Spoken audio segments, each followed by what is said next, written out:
Hello everyone, I'm Hilda and I welcome you all to my channel HILDACRAFTY. It's a breezy summer noon and I went to a nearby construction site and I found myself lucky to find a treasure which any crafter would love to possess. Let me show you. I found this rusty key.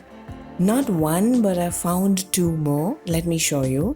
This one is a vintage key and this one is an antique one. Am I lucky or what? No, jokes apart, I wanted to make an old key to place here for my Steampunk project. So I made a separate video on this topic. So let's start. Using Fevicryl Mouldit Clay, it has a resin and a hardener. Mix both till it becomes a one color. I had a fresh cut near my thumb and it started bleeding. So you could gather that I'll be making 3 keys.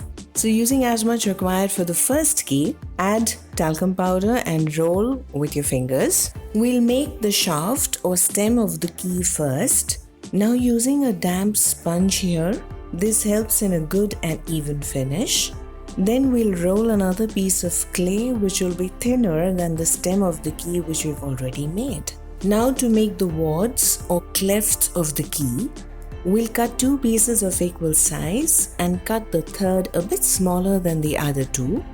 Using glue to stick, space the 2 equal pieces at such a distance that there is enough space for the smaller one to fit in between these 2. You can choose to make the clefts all of equal size as you wish, no rules. Now roll another piece of clay. I am keeping the cut pieces in the packet to avoid drying.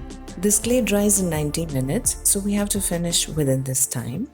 Now to make the bow, I'm keeping it this way. You can choose to make a circle any which way, no rules again. I have this silicone mold. Use talcum powder. This avoids the clay to stick to the mold and comes off easily. Placing the flower at the joint to make the key look pretty. I use this mold for a vintage bottle craft and have explained in detail to use a mold. We'll add the link of the video below to check that out. Making a few impressions on the shaft and some dots and also on the bow. Let it dry, don't move it. Let's move on to the second vintage key. Roll the length of the shaft required, then roll a piece and flatten it. Cut the 3 sides of the circle rolled and stick to one end of the shaft. Now cutting a square piece from the center, smoothen all the ends and finish it well. Using a silicone mold for this as well. I use this mold for a reel to alter an empty tin can. We'll add the link below to check that out. I decided not to use the entire pattern, but just till this area. Fill the mold well and also on the other side. Then turn and remove from the mold. We'll add the links for all the items used for this project in the description box below. Now roll a small piece of clay and stick to the end of the shaft and then place these beautiful vintage patterns on either side of the clay ball. Arrange and stick the 2 ends at the top as well. Some dots on the ball for some interest. Make a thin clay roll to make a collar. Arrange and cut the extra. Now rolling a small ball of clay and using this fondant cookie cutter which I got from Amazon. I'll be using this small heart shape here. You can check my video on this topic. We'll add the link below. I have explained in detail how to use this fondant cookie cutter.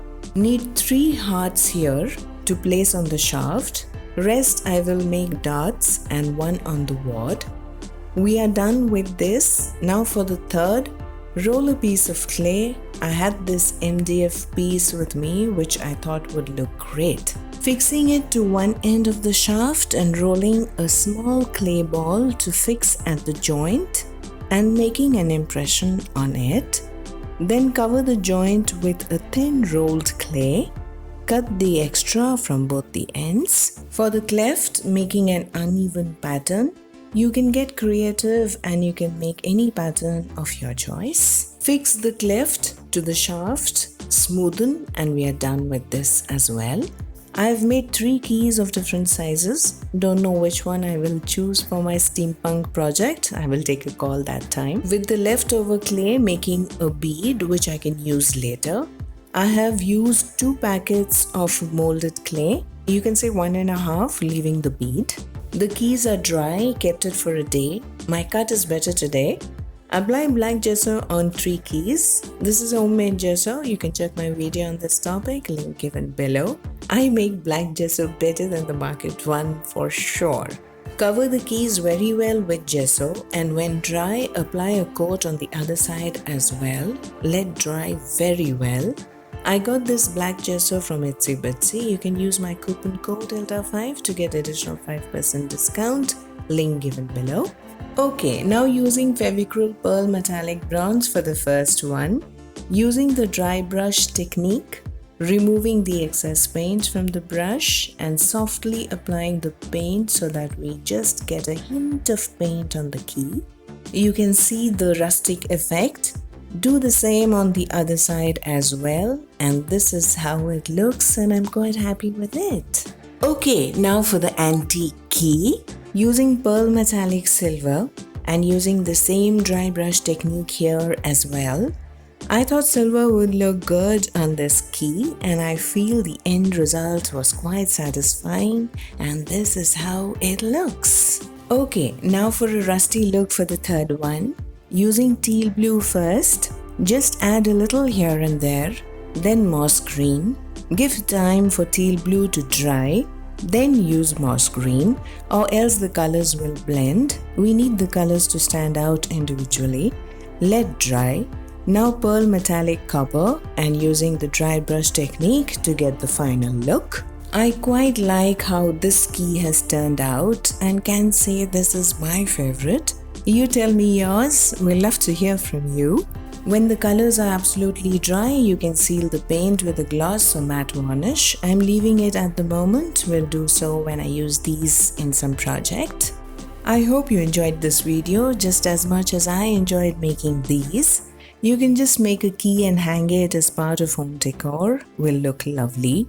You can make small keys and use them as charms, whichever way. This is all for today.